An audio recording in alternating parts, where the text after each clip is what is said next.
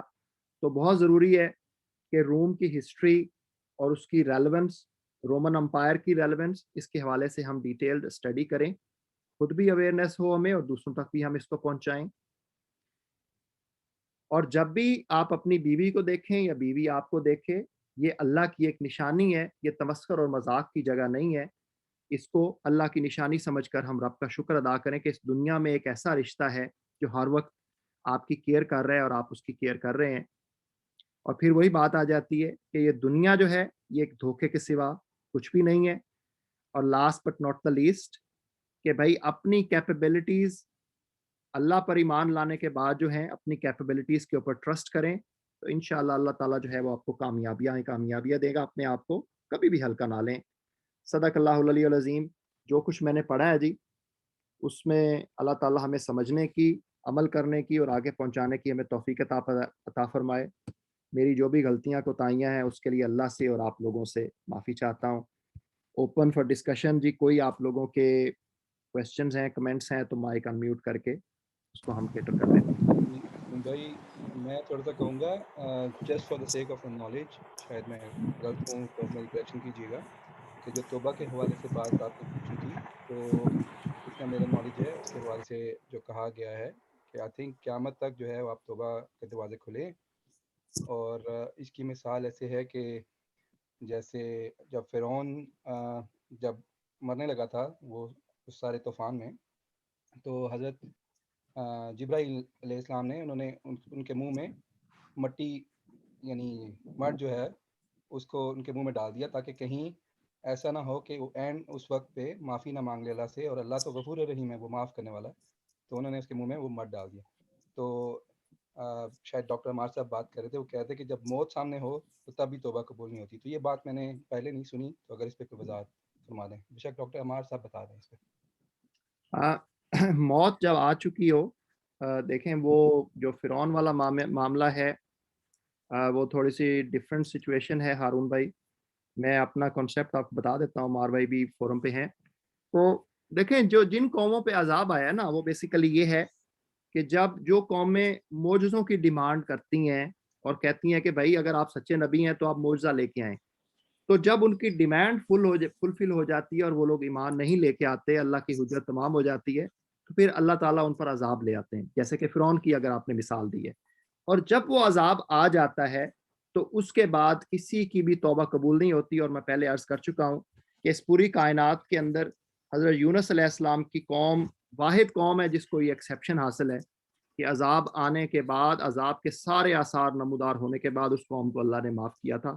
لیکن جنرل جو اللہ تعالیٰ کا قانون ہے وہ یہی ہے کہ عذاب آنے کے بعد جو ہے وہ کسی قوم کو معاف نہیں کیا جاتا. تو یہ جو آپ نے فرعون والی مثال دی ہے وہ اس حوالے سے ہے. لیکن جنرلی اسپیکنگ جو ہم اگر بات کریں، یونیورسل لا اللہ کا یہی ہے کہ موت جب تک آپ کو امبریس نہیں کر لیتی اس ٹائم تک آپ کی توبہ قبول ہو سکتی ہے. جب موت آپ کو آ جاتی ہے تو اس کے بعد توبہ کے دروازے اللہ تعالیٰ بند کر دیتے ہیں. ہاں کچھ چیزیں ہیں، صدقہ جاریہ کی بات کی جاتی ہے کہ اس کا جزا آپ کو ملتا رہتا ہے، آپ کی موت کے بعد بھی چلتا رہتا ہے. اور یہ تھوڑا سا ایک لینتھی ٹاپک ہے، اس کو ہم کسی ٹائم دوبارہ ڈسکس کر سکتے ہیں. اور اسی لیے اس صورت کے اندر جو پرٹیکولرلی بات کی گئی ہے وہ قیامت کے دن کی بات کی گئی ہے کہ جب اللہ کے سامنے آپ حاضر ہو جائیں گے اور آپ کا میزان جو ہے وہ صحیح غلط کا نکال کے نتیجہ آپ کا ڈکلیئر کر دیا جائے گا. کیونکہ وہ ایگزامینیشن جس فیز سے ہم گزر رہے ہیں اس کے ریزلٹ اناؤنسمنٹ کا ڈے ہے. اس دن کسی کی بھی توبہ، کسی بھی قسم کی جو ہے نا وہ عذر توبہ قبول نہیں کی جائے گی. تو اس صورت میں پرٹیکولرلی اس حوالے سے مینشن کیا گیا ہے. عمار بھائی کچھ ایڈ کرنا چاہیں گے آپ؟ جی میں ایک بات ضرور کہنا چاہوں گا، وہ یہ ہے، بڑی پریکٹیکل بات میں نے سنی پچھلے دنوں کہ ایک تو یہ سوال ہے نا کہ اللہ تعالیٰ توبہ جو ہے وہ کب تک قبول کرتے ہیں. تو بتانے والے نے یہ بتایا کہ آپ کا ایٹیچیوڈ جو ہے اس کو اگر آپ ماڈیفائی کر لیں تو آپ کو اس فکر میں پڑے رہنے کی ضرورت ہی نہیں پڑتی. اور وہ کیسے؟ انہوں نے مثال دی کہ حضور صلی اللہ علیہ وسلم جب کبھی کوئی بات کرتے تھے ان کی ہر حدیث اٹھا کے دیکھ لیں، ان کی ہر نصیحت جو انہوں نے صحابہ کو کی وہ اٹھا کے دیکھ لیں، ایون اپنے دشمن کے ساتھ جو انہوں نے بات کی وہ بھی اٹھا کے دیکھ لیں. اول تو انہوں نے کسی کو دشمن سمجھا ہی نہیں تھا، لیکن جو ان کے بن گئے تھے ان کے ساتھ بھی تو ان کی ہر بات جو ہے وہ ایک میں سے دو باتوں کے اوپر اس کا اختتام ہوتا تھا. ایک یہ کہ آپ اللہ تعالیٰ کے لیے کانشیس ہو جائیں کہ ہر بات جو آپ کریں اس میں آپ کو گاڈ کانشیسنس ہو، پتہ ہو کہ اللہ تعالیٰ موجود ہے اور میں نے اس کے ساتھ رابطہ بنا کے رکھنا ہے تاکہ جب آپ فوت ہوں تو آپ کی آنکھ جب کھلے تو آپ کو حیرت نہ ہو کہ یہ کون ہے، نمبر ایک. اور نمبر دو، آخرت کو ہمیشہ یاد رکھیں کہ میں جب مر جاؤں گا تو پھر کیا ہوگا. تو اپنا ہر عمل جب آپ کریں تو سوچیں کہ اوہ اگر میں اگلے لمحے چلا جاؤں تو میرا یہ عمل جو ہے مجھے کہاں پہ کھڑا کرے گا، تاکہ آپ کو پھر وہاں پہ چونکا دینے والی بات نہ پیش آئے. میں نے تھوڑی سی بات دوسری طرف کر دی ہے، لیکن سچ بات یہ ہے کہ اگر آپ ان دو باتوں کو غور کریں